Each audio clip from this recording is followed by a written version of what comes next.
Mana Joyan Shanan darasiga mishtarak qilmasam mükemmelsiz. Gazap o'xshaydi lekin hamsi boshlab ketdik. Yaxshimizlar ko'pchilik, men sizlarni to'rtgash bazasini sen darsdan bilaman. Men necha to'rtashlar bekishim qilib ketdinglar, shagird yutib qo'ysanglar deb. Bugun sizlarga men Joyan Shanan o'lchamlik darasiga olib keldim. Men shagird bo'ldimmi? Bu balıqma ko'z bakmagandim. Biroq men ko'z tutaydim. Biz avval 15 ta shataylar bo'lamiz mana shani. Qatin menda yasab, mayada buni bir tumur var mana. Shu, meni ta'sirqilib chiqdi-da, men tatib elutimiz. Men bir talni ep qoldim mana. Qag'alning hammasi, men bir chaqib o'taman. Qag'alning hammasini adolib bo'lgan mana. Ekraga kelgan mana. Mishta adolib etgandan keyin, buning biz az miqdor denfin. Ya'ni az miqdor jishfin. Mishni selib avval buni aralashtirib olamiz, mana. Mishalat aralashtirsanglar bo'ldi. Mana yengildan bir aralashtirib olamiz. Uning keyindan az miqdor jo'yan. Men tiqmaydiganlar meni o'zimda bor. Qalab tanishsanglar bo'ldi, yoki chovshilardan setib olsanglar bo'ldi. Uning keyindan az miqdor qo'yasang, piyoz, ko'k qizil lazım mishalat to'g'ri olamiz. Endi boshlab ketdik. Biz avval qozonga az miqdor may qo'shib olamiz,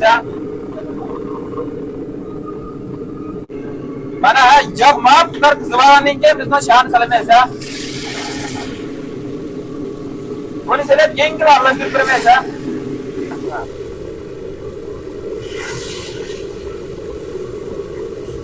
Bu shani normal zalda qo'ldek ichida ichilgan chaqda ilvasa qo'ydi, Mana shani birashimiz zalgandan keyin bu qo'ldek mana ichida qolgan mana shunday chiroyli mana. Albatta. Hamma o'xshash mana. Mishalat ketganda buni suzib ilvasa qo'ydi, mana.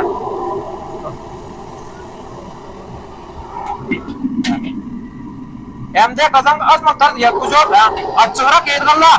Men cho'kin jo'lasa, ana qizil qo'jo. Mana da az miqdor birversanglar bo'ldi, mana. Buni berib oldimay qo'yib turqin chiqarmaysiz, mana. To'raqroq chiqmagandan keyin bizning tayyorlagan ko'k qizillarga piyoz, qasam nasib solamiz, Buni deb yengil qo'raymiz. Vau, quraqligi yomon mizlik, Mana, to'raqroq chiqmagandan keyin bizning tayyorlagan sham solamiz, Şans etme avval kötüler spor kandır aralashtirib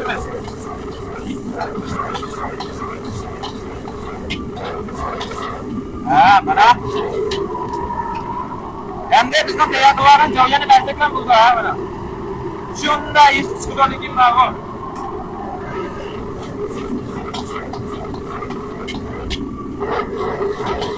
Mana endi asablan bo'ldi, Mana, o'xshagan joyan sham chiqdi. Mana. Shunda chiroyli haqiqatan qalab miygan kelib ketdi. Kundim ishda.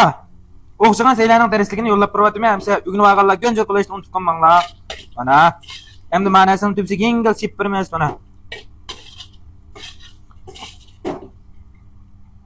Mana. Shasha degan turdashliga mas'ul qilib yeb beqinglar, tam night no chiqdi. Mishda o'xshagan tamak aytgan davomliq nakilida. Hamsa men hammanglarni kuchaqdan olib veshi qurib saqlayman, Mana, ko'ringlar, shunda chiroyli mana rangi mana.